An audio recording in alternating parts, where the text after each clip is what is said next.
여러분 안녕하십니까? 나눔과 배려를 실천하는 복지TV 전북방송이 4월 2일 수요일에 보내드리는 이슈 브리핑 전북입니다. 경북 의성에서 시작된 산불이 영덕과 안동, 청송, 영양 지역을 휩쓸고 213시간 만에 겨우 진화됐습니다. 이번 산불은 전국의 산림과 거주지 등 4만 8천여 헥타르를 잿더미로 만들었습니다. 서울시 면적의 80%에 이릅니다. 산불로 주택 3천여 채가 전소되고 국가예산 피해 30건, 농업시설 2천여 건 등 시설 피해도 컸습니다. 특히 30명이나 되는 사람이 목숨을 잃기도 했습니다. 이번 산불은 강풍과 건조한 날씨라는 자연적 조건뿐만 아니라 정책적 한계까지 더해져 큰 피해를 초래했습니다. 그러면서 이번 산불은 대형 산불만큼이나 산불 진화 정책 전반에 걸쳐 큰 과제를 안겼습니다. 같은 기간 고창에서 난 불이 정읍까지 번졌고 무주에서도 산불이 발생했습니다. 다행히 대형 산불로 이어지지 않았지만 놀란 가슴을 쓸어내려야 했습니다. 우리 전북도 안심할 수 없다는 방증입니다. 이번 의성 산불은 최근 건조한 날씨가 오래 지속된 영향도 있지만 산불 진화 인력과 장비가 턱없이 부족하다는 것이 가장 큰 문제로 지적받고 있습니다.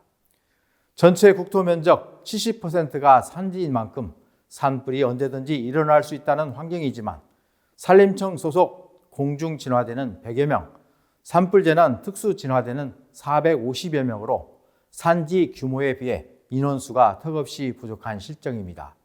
진화요원의 고령화 문제도 심각한 수준입니다. 전북의 경우도 절반 이상이 60대 이상입니다.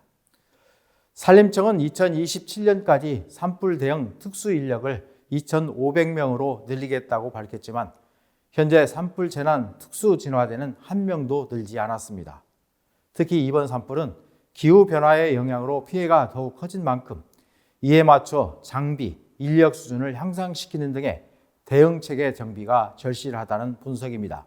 고온 건조한 기후는 산림을 빠르게 말려 불쏘시개로 만들고 높은 일교차는 돌풍과 강풍을 만들어 작은 불씨도 순식간에 대형 산불로 번지게 합니다.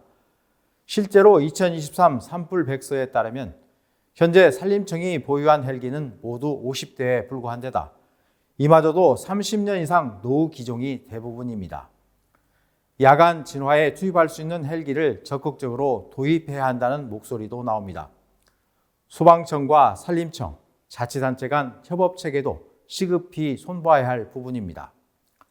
강풍을 탄 비화의 유력이 컸다는 점을 감안해도 대피 명령만 내렸지 어느 쪽이 안전하다고 알려주지 못한 대응도 있었습니다.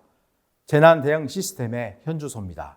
우리에게 산불의 무서움을 일깨워준 이번 산불로 이제는 피해 복구와 재발 방지를 위해 온 국민의 관심과 참여가 절실합니다. 대형 산불이라는 자연재난에 인간이 맞설 수 없지만 미리 대처하려 애쓰는 건 사람이 할 수 있는 일일 것입니다. 이번 대형 산불이 남긴 교훈을 토대로 전북도 보다 안전하고 지속 가능한 산림 관리를 위해 전반적인 시스템의 재정비가 필요해 보입니다. 나눔과 배려를 실천하는 복지TV 전북방송이 4월 2일 수요일에 보내드린 이슈 브리핑 전북입니다. 이 방송은 환자중심병원 전주 대다인병원, 통증 완화에 탁월한 임실 엉겅퀴 크림 지원으로 제작됐습니다.